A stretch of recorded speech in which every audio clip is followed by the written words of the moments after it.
Bismillahirrahmanirrahim. Assalamualaikum warahmatullahi wabarakatuh. Jadi adik-adik, hari ini kita belajar mengenai distribusi frekuensi pada statistika. Oke, sebelum itu kita masuk ke pengantar statistika dulu. Jadi nih, kemarin kan kakak sudah menyuruh kalian mencari apa sih itu sebenarnya statistika. Jadi nih kakak mau review kembali bahwa statistika adalah ilmu yang mempelajari tentang langkah-langkah pengumpulan, penyajian, analisa, dan penarikan kesimpulan dari sekelompok data. Jadi, kalian jangan dilupa ya pengertian dari statistika. Jadi untuk adik-adik apabila nanti kalau kalian mau kuliah ada yang ambil jurusan statistika, ya ini boleh nih. Jadi jangan main-main ya dengan materi statistika. Oke. Nah, selanjutnya ada dinamakan jenis-jenis data berdasarkan cara pengambilannya. Yang pertama itu ada yang dikatakan data primer. Jadi data primer adalah data yang diperoleh langsung dari sumber informasi. Misal nih data nilai siswa yang diperoleh dari siswa langsung. Misal saya mau tahu nilai matematikanya kalian berapa. Jadi saya kasih kalian kuesioner, kuis kan. Nah, bisa juga melalui wawancara itu. Nah, selanjutnya ada yang dinamakan data sekunder. Data sekunder itu adalah data yang diperoleh melalui pihak lain. Misal nih, saya mau tahu data nilai matematika siswa kelas 12 contohnya nih. Jadi saya kan seorang peneliti. Jadi saya datangi gurunya gitu. Datangi gurunya minta nilainya berapa gitu ya. Jadi itu maksudnya kalau misal saya mau lihat nilainya siswa, saya bisa datangi gurunya. Artinya itu adalah data yang diperoleh secara tidak langsung atau sering kita sebut dengan data sekunder. Nah, selanjutnya ada yang jenis-jenis data berdasarkan cara penyajiannya. Yang pertama itu ada dinamakan data tunggal. Jadi data tunggal adalah data yang disajikan secara terdaftar satu persatu. Nah, selanjutnya ada yang dinamakan data interval. Jadi data interval itu adalah data yang disajikan dalam bentuk interval dan frekuensi masing-masing data. Jadi hari ini kakak cuma mau mengenalkan kepada kalian bagaimana cara membuat tabel distribusi frekuensi, ya kan? Apa-apa saja sih istilah-istilah yang terdapat dalam tabel distribusi frekuensi. Jadi mengenai data tunggal, data kelompok atau data interval nanti kita bakalan bahas satu persatu. Oke. Misalnya ada data sebanyak 30 pasien yang diperiksa kadar gulanya dalam darah dengan hasil sebagai berikut. Ini 87, 81 ini kan banyak ya data ya. Ya. Nah, cara umum, jadi dalam membuat tabel distribusi frekuensi itu ada cara-caranya, nggak sembarang kita buat tabelnya gitu. Jadi ada cara umum menyusun tabel distribusi frekuensi. Yang pertama itu kita tentukan jangkauan data. Maksudnya jangkauan data itu artinya apa ya? Nanti saya kasih contoh nih kayak gini. Jangkauan data itu kita lihat, misal ini kan data ya, data paling tertinggi kan 99, paling terendah 59 kan, ya enggak? Jadi jangkauannya itu nilai data tertinggi dikurang data terendah. Jadi jangkauannya itu ada 40 data. Nah, selanjutnya ada besarnya kelas interval atau K ditentukan berdasarkan rumus ini. K sama dengan 1 ditambah 3,3 log N. Jadi N ini adalah banyaknya data. Nah, misal di sini banyaknya data berapa? 30.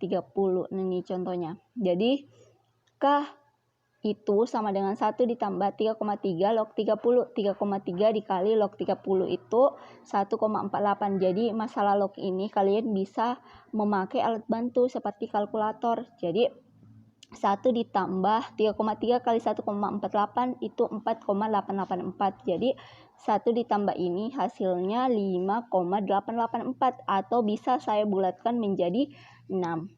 Jadi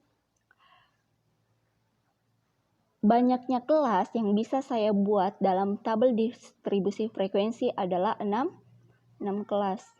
Oke. Nih selanjutnya kita mau hitung lebar kelas atau panjang kelas gitu. Dalam satu kelas ada berapa sih data yang bisa dimuat? Ya, maksudnya kayak gitu. Jadi nih C itu sama dengan jangkauan per K ya. Jangkauan per K. Jadi jangkauannya itu ada 40, sementara K-nya tadi kita dapat 6. Jadi 40 bagi 6 itu 6,666 terus gitu. Jadi bisa kita bulatkan menjadi itu 7. Jadi sudah didapat banyaknya kelas adalah 6, panjang kelas adalah 7. Nih, kita bisa buat intervalnya nih. Interval atau frekuensinya. Nih maksudnya apa Kak? Nih maksudnya adalah banyaknya kelas adalah 6. Nih 1, 2, 3, 4, 5, 6 kan? Nah sementara panjang kelas itu ada kan 7 nih dari 59, 60, 61, 62, 63, 64, 65, berarti ada panjang kelasnya itu tuh 7. Oke deh. Jadi gimana nih Kak cara mengetahui frekuensinya? Jadi cara mengetahui frekuensinya kita masuk ke sini. Ya kan? Kalian kan sudah ngerti ya cara untuk mencari gimana caranya supaya di sini panjang kelasnya sekian, banyak kelasnya sekian, ya kan? Nah, sekarang kita mau mengetahui frekuensinya. Jadi pada interval 59 sampai 65 ada berapakah nilai berdasarkan data tersebut? Nah, kita lihat nih. Antara nilai 59 sampai 65. 59, 65. Nah, dia ada 1. Cuman 59. Oke ya. Kita tutup. Jadi ada 1. Kita cari lagi nih, 66 sampai 72. 66 sampai 72. Nih 1. Ya kan? 1, 2, 3. Ya kan? 4, 5, 6, 7. Kok 7 ya? Kita coba 1 nih. 2, 3, 4. Ya kan udah 4 ya. Oke, sudah 4. 4, 5 nih. 5. Terus 6. Terus 7. Nih 66. 7. Terus ini 68 ya. 8.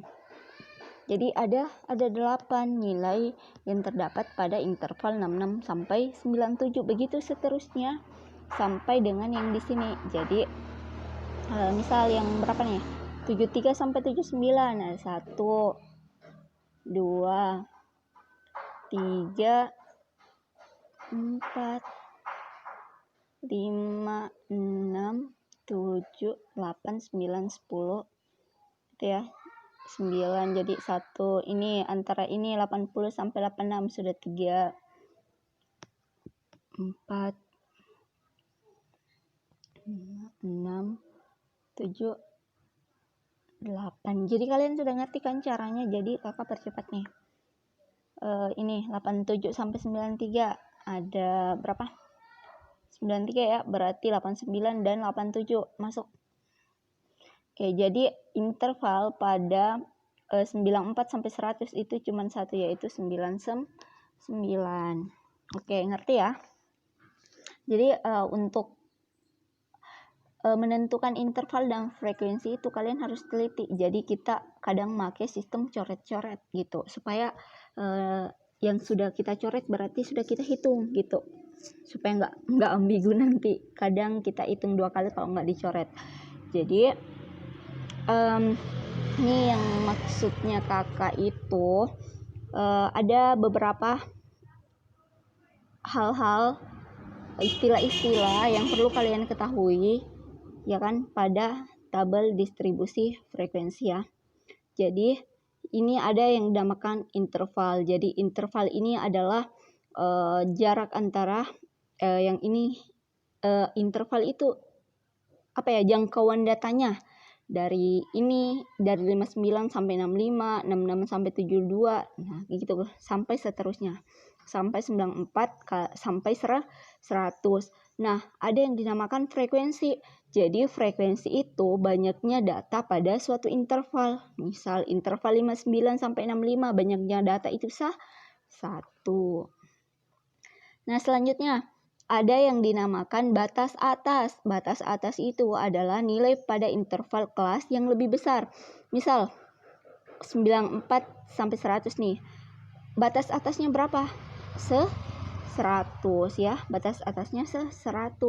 Nah, kalau ada batas atas berarti ada batas bawah. Batas bawah adalah nilai yang lebih rendah pada interval kelas. Nah, kalau misal batas atasnya 100 pada interval ini berarti batas bawahnya itu adalah 94. Oke, selanjutnya ada yang dinamakan nilai tepi bawah. Nilai tepi bawah itu adalah